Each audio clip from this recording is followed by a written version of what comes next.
Yung private jet dyan, i-pultang mo, no? Ang init-init na. Gagamitin ko yan mamaya yung one. Okay? Nasaan na ba Sige, kasi sige. yung one? Oo. Ang init dito. Sige, sige, sige. Kuya. Ay, hello. Wait lang. May nagtatanong na babae. Ano yun, ma'am? Where's the beach? Anong beach pinagsasabi mo? Nasa Pampanga ka, ma'am. What? Goodness gracious, kanina pa ako naghahanap ng beach. Ang init-init kaya, kuya. Sayang na nga yung kutis ko, oh. Ma'am, huwag kang mag-alala. May alam ako makakapawi ng init na nararamdaman mo. Tara, sumama sa akin. Sige. Ma'am, dito sa Araw Valerio Farm, meron silang produkto na makakasagot dyan sa problema mo. Talaga? Talaga! Tara!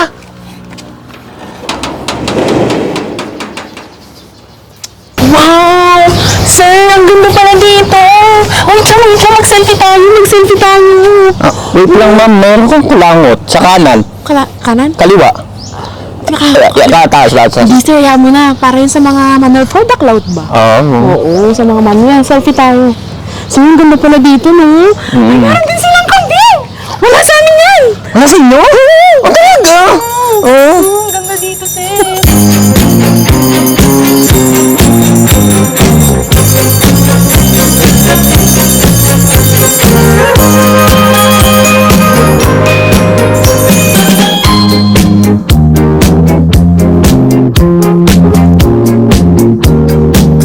Ma'am, para maiba naman, gumawa tayo ng ice cream na gawa sa gatas ng kambing. What? Gatas ng kambing? Pwede? Pwede. Ma'am, bali ganito. Ipakilala kita dito sa isa sa may-ari ng R.O. Valerio Farm, kay Ma'am Melody. Tara! Wait. Kasi ang dami mong alam dito sa farm ni R.O. Valerio. Ano ka ba dito? Tourist lang din.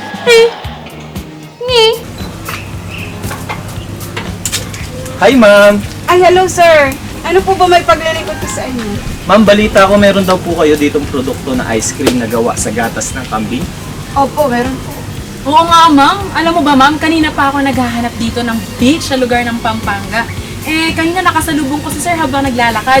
Tanong po ako sa kanya kung nasan yung beach. Sabi niya po wala. Wala palang beach dito sa Pampanga. Kaya ang sabi niya na lang po, kung gusto kong malamigan, maghanap na lang kami dito dahil may pinagmamalaki nga daw po kayo dito na goat's milk ice cream. Ay, totoo po yan, madam.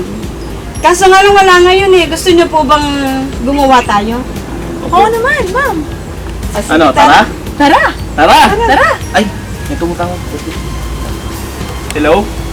Oh, sige. Full tank na? Yung private jet? Okay. Sige, punta na ako. Ay, ma'am, sorry. Bali kasi meron akong business plan na malaking proyekto kasi yun eh. Na kailangan talaga ako yung a-attend, ma'am. Maiwan ko na kayo, pasensya na po, no? Sige, sir. Sige po, Salamat, thank you. Sige po. Ingat. Ano, ma'am? Tayo na lang? Tara!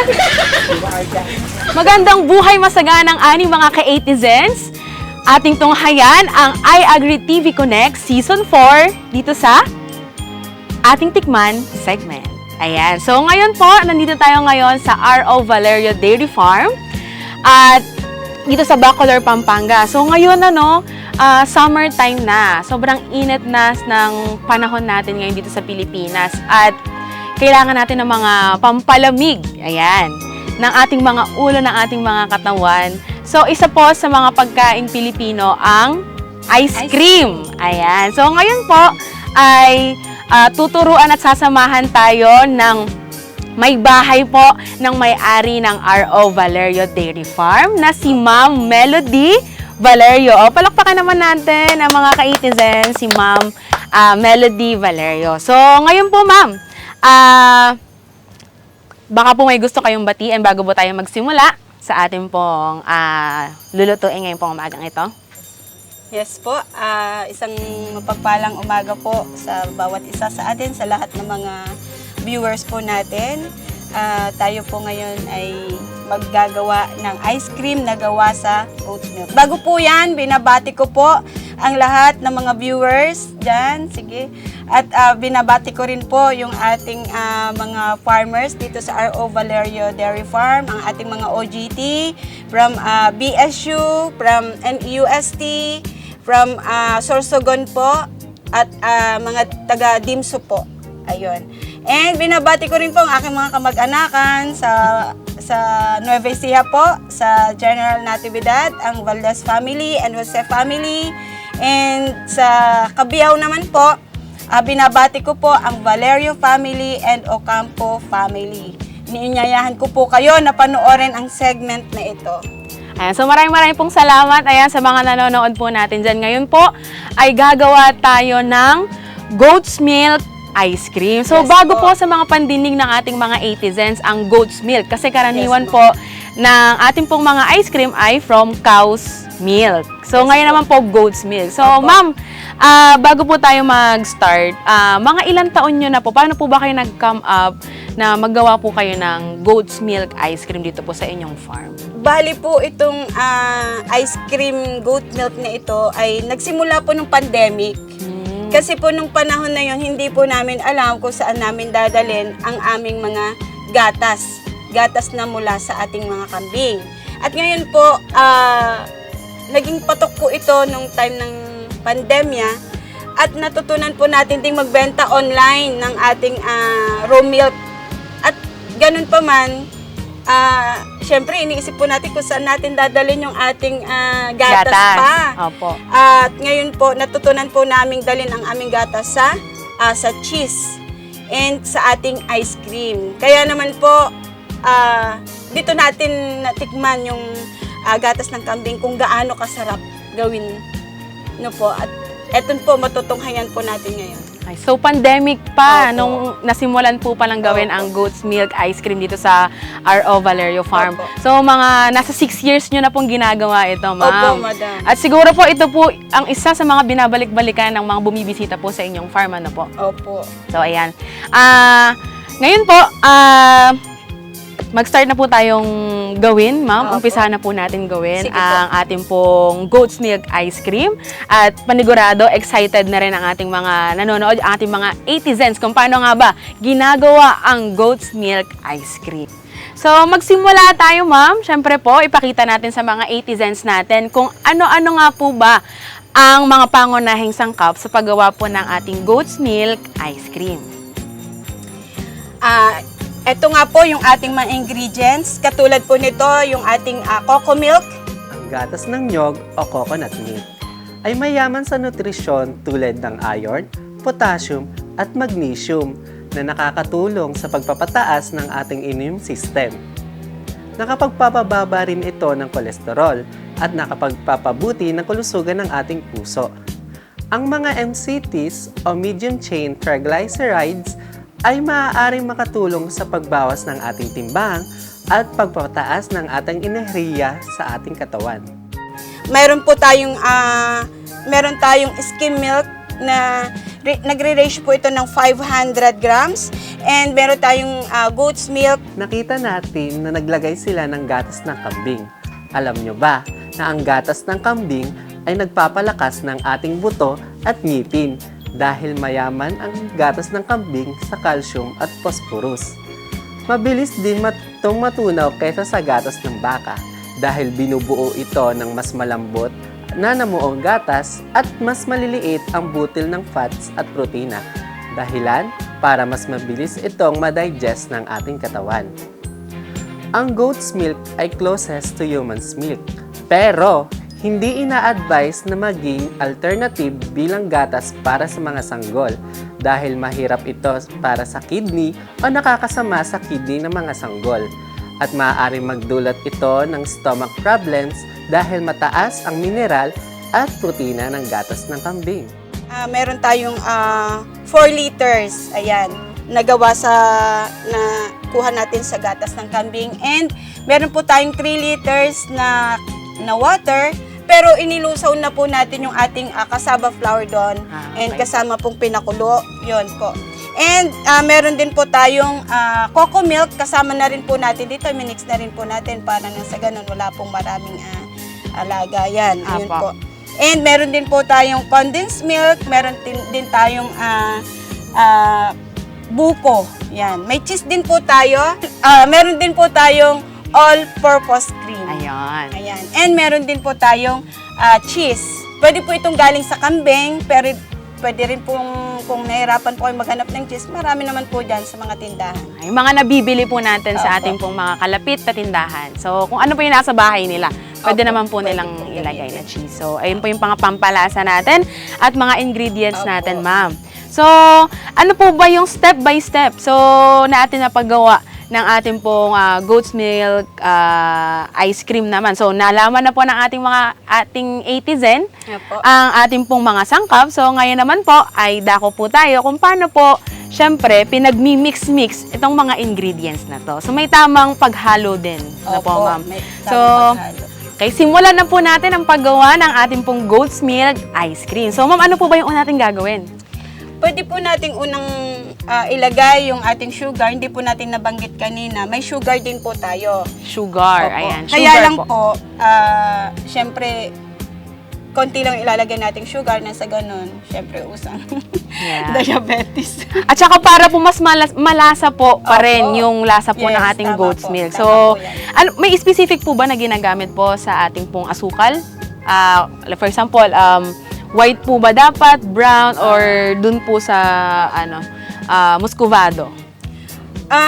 Kung gusto nating hindi parang ma-brownish yung ating ice cream or white lang, gumamit po tayo ng white na sugar. Pero pwede naman po lahat ng sugar. Basta gusto lang po natin. Okay, so mga ka-atizens, para hindi kumulay brown yung ice cream ninyo at mag-stay pa rin siya sa pagka-white, white sugar Yes ang gagamitin. So ito po, ma'am. Opo. Okay po, dito po natin lagay. Opo. Ayan. Ito po, dito po nakalagay ang ating pong cassava flour na tinunaw na po sa 3 litrong tubig. Ang harina na gawa sa kamoting kahoy ay gluten-free, kaya mainam ito maging alternatibo sa mayroong allergy o sensitive sa gluten. Mayroon din itong mababang glycemic index kung saan mainam sa may mga taong may mataas na blood sugar. Meron din itong vitamins katulad ng vitamin C, potassium at magnesium na mahalaga para sa iba't ibang function sa ating katawan. Mayaman din ito sa carbohydrates na pangunahing pinagkukunan ng ating enerhiya. Okay, na may 400 grams na cassava flour. Ayan. Mainam na yung malinaw. So, dito po ma'am, lahat po ito. O, sige po. Lahat po ito ma'am, Opo. bubuhos ko na po. Ayan, binubuhos ko na po ang ating pong sugar na 1 kilong puting asukal. Ayan. Bago po natin, habang ginagawa po ni Ma'am Laarne, pwede na po natin haluin. Ayan. Then after mailagay po ang ating 1 kilong asukal, Bali, kalahati pa po, Ma'am. kalahati pa. Ayan. Okay? So, nag-add pa po tayo ng another 1 kilo ng white sugar. Ayan. Para hindi ganong matamis. Op, Ayan, okay na po yan, Ma'am. okay na po. Opo. Okay. And ilalagay po natin yung ating buko. Buko. Then, ito po, yung buko po natin ay nagayat na po siya kanina. So, ilalagay na po natin ito dito. Yung mga gayat na po na buko ito, ilalagay na po natin ang ating pong buko. Yes, Papa. Ayan. Ayan. And ilagay na rin po natin yung ating condensed milk. At yung ating pong 4 na latang condensed milk. Ang ating pong condensed milk ay 750. ayan, 750 grams ng condensed milk ang ating pong ilalagay. Depende po sa brand na meron po kayo sa bahay ninyo. Ayan. So, sabay na natin para po mas mabilis tayo na ilagay. So, mekos-mekos lang natin to. Okay po, mekos-mekos natin. Kayo Ayan. rin natin, nang sa ganun po ay Apo. tama po yung lasa. Ilagay ko na rin po itong Sige pangatlong lata ng ating condensed milk. So, natatakam na ako, ma'am, sa ginagawa natin. Wala pa man. Naghahalo-halo pa lang kami. So, sa mga di po nakakaalam, siguro gusto nyo ding malaman. O baka hindi nyo din gustong malaman. Pero wala kayong choice, kundi sasabihin ko na ako pala ay sweet tooth. So, sweet tooth ako, ma'am. Mahilig ako sa mga matatamis, mga, ayan, ice cream, chocolate. Kaya, excited na ako sa ginagawa natin ngayon, ma'am. Ayan, so, ayan, sisimutin po natin. And then, yung last, sa pang-apat po, na condense. Ay. Ayan.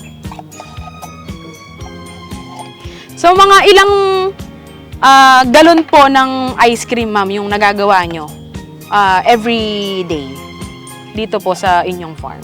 Meron po tayong 2 tube ng ice cream yung nagagawa po natin pagka bawat seminar. And ilang tao po yung makakakain sa isang galon po ng ice cream ninyo? Marami po. Kaya nga po tinatawag nating Anli ice cream. Wow, Anli ice cream. Mayroon po bang 100 katao kaya pong pakainin or nasa 50 lang po sa isang galon? Kung sa Tansya 2 niyo po. tube, madam, makakakain yan 100 na.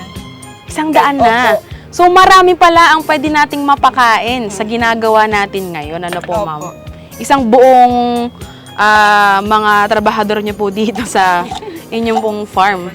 Kaya, ayan, mga ka-Atizens, kung may mga nagsiselebrate dyan ng birthday or magse-celebrate pa lang ng birthday, mga kapamilya nyo, kaibigan nyo, so kung gusto nyo ng goat's milk ice cream, pwede nyo yung mabili dito sa R.O. Valerio Dairy Farm, located sa Sichugugu, San Vicente, Bacolod, Ayan. Pampanga. Ayan. So, sa mga ka-Atizens natin dyan na nais makatikim ng goat's milk ice cream ng R.O. Valerio Dairy Farm, maaari po nyong kontakin sila, ma'am. Ano po, Yes. ma'am? Ayan. Magkano po ba nyo binibenta yung isang galong ice cream, ma'am? Mura lang, nasa 4,000 lang isang tube.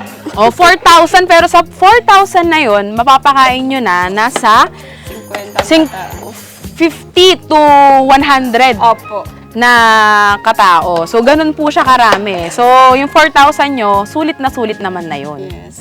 At, hindi lang basta ice cream to. Masustansyang ice cream to dahil ito ay galing sa gatas ng kambing. Ayan.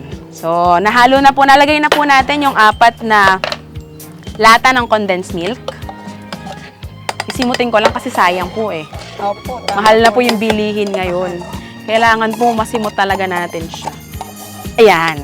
Alam mo ba, ma'am, kanina pa ako naghahanap dito sa Pampanga ng beach kasi init na talaga ako. Gusto ko nang mag-swimming, gusto ko na magtampisaw kasi alam mo yon, sobrang init sa Manila. Wow, Manila? Ayan. Sobrang init. Ano po? So, gusto kong pawiin yung init na nararamdaman ko kaya naghahanap ako ng beach. So, may nakasalubong ako kanina, ma'am. Diyan sa labas ng farm nyo. Oh, ma'am. Kala ko nga siya yung may-ari kasi ang dami niyang alam sa farm nyo. Talaga ba? Feeling ko nga, ma'am, idol kayo nun eh, nung nakausap ko kanina. So, dinala niya po ako dito sa inyong farm at sabi niya nga po, may masarap daw po na goat's milk ice cream. So, nagulat ako, pwede po palang gamitin ang gatas ng kambing sa paggawa po ng ice cream. Opo, pwede po yan. Kaya nga po, ma'am. Kaya, nandito po ako ngayon. Ayan. So, yari na po natin ilagay ang ating pong 4 na lata ng condensed milk. Ngayon naman po, ilalagay natin ang all-purpose cream. Ayan.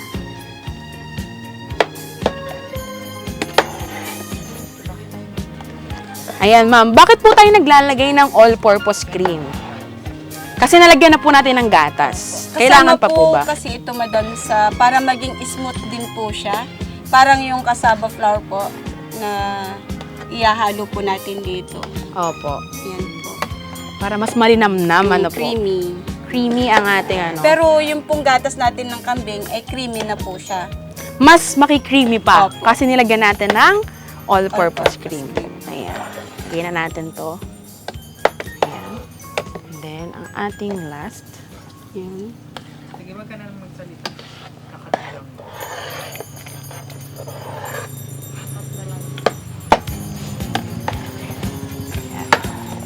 Ayan.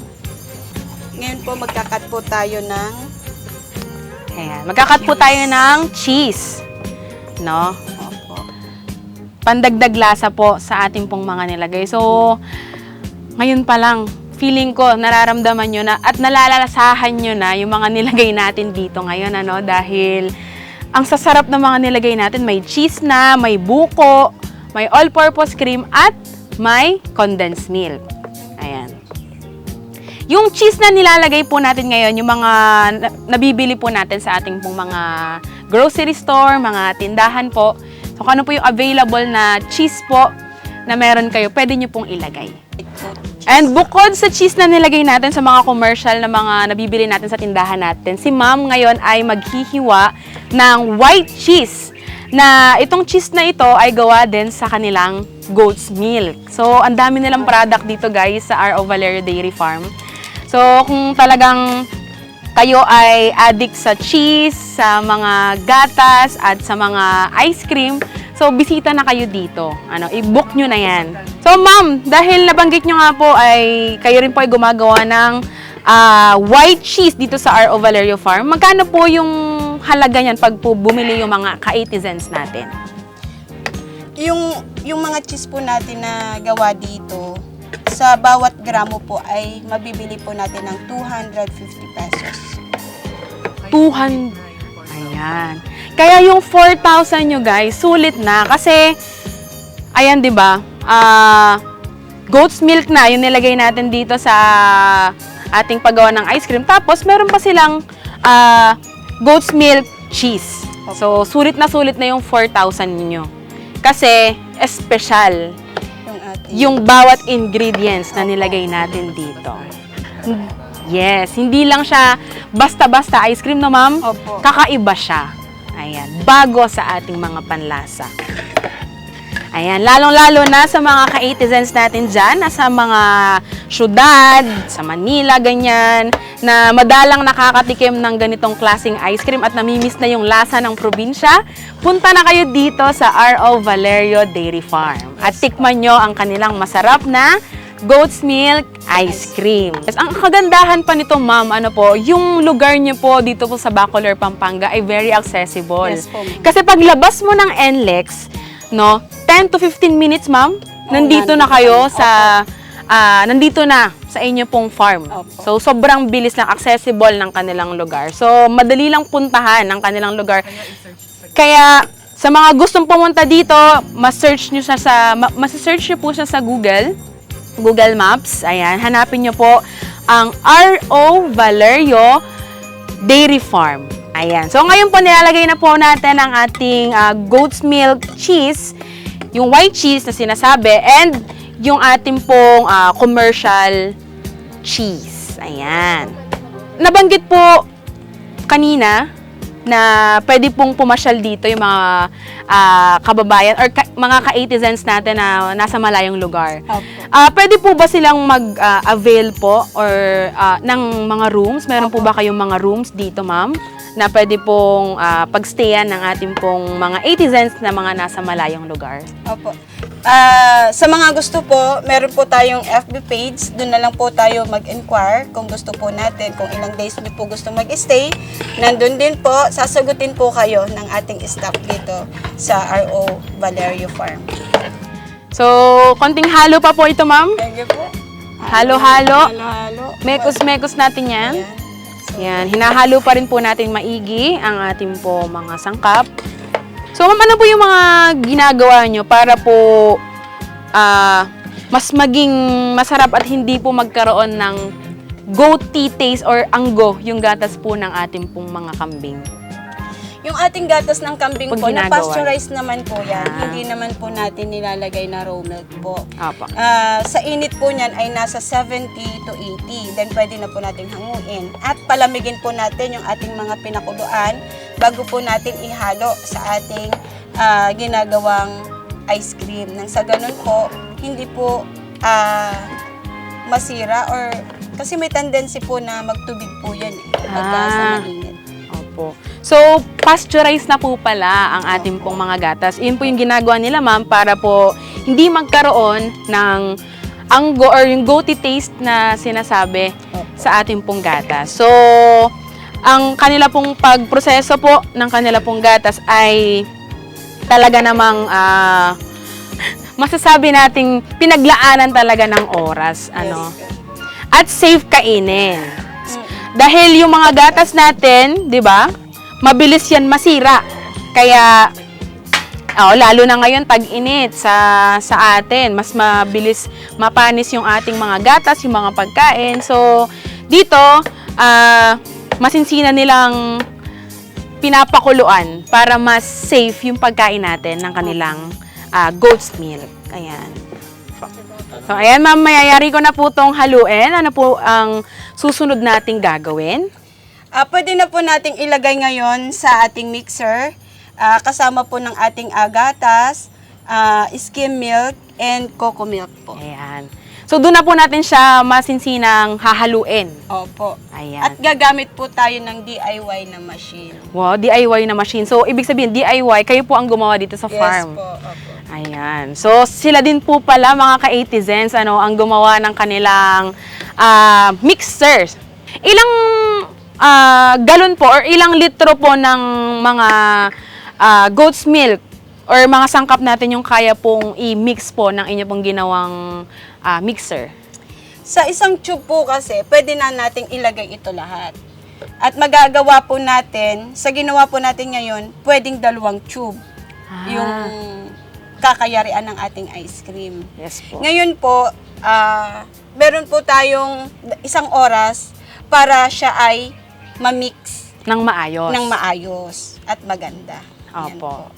So, 1 hour pa pala natin siyang iintayin kapag po nalagay na siya sa ating pong mixer. Ngayon po, kailangan na nating ilagay sa mixer.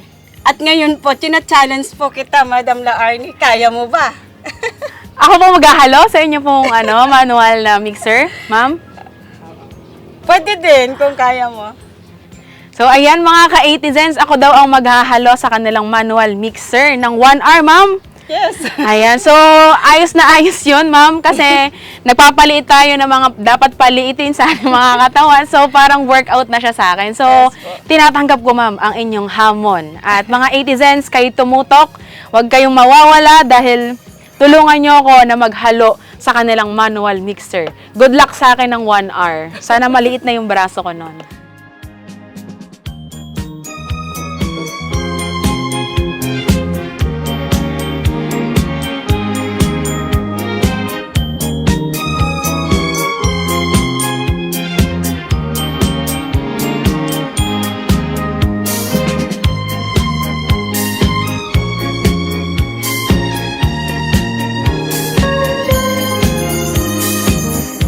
Ayan mga ka-Atizens, after 1 hour ng ating paghahalo sa ating buko cheese ice cream.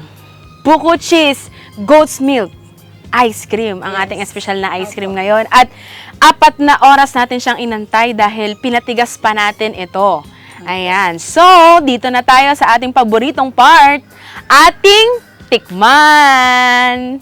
Ayan mga ka-Atizens, yari na nating haluin ng matagal ang ating buko cheese goat's milk ice cream. Yes po.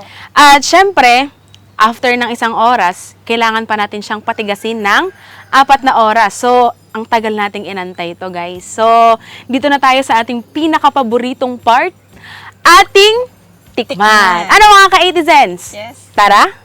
Okay, so titikman na po natin ang ating pong pinaghirapang buko cheese goat's milk ice cream dito po sa R.O. Valerio Farm.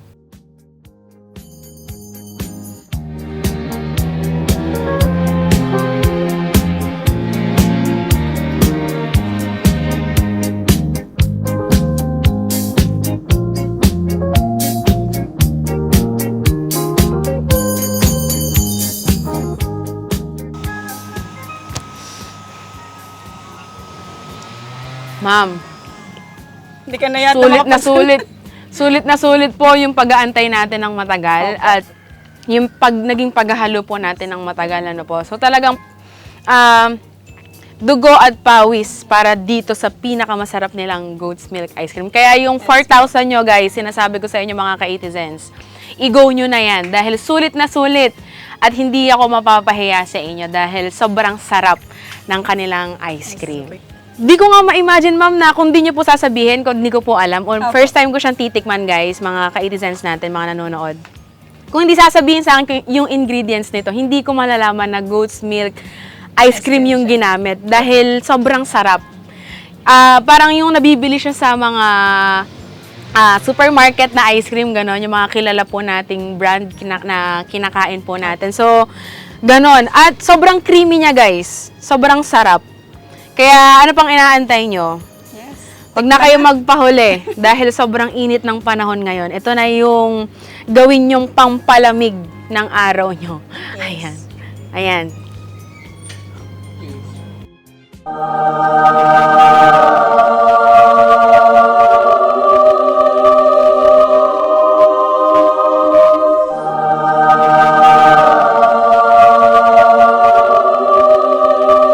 Sarap! The best! Bili na kayo!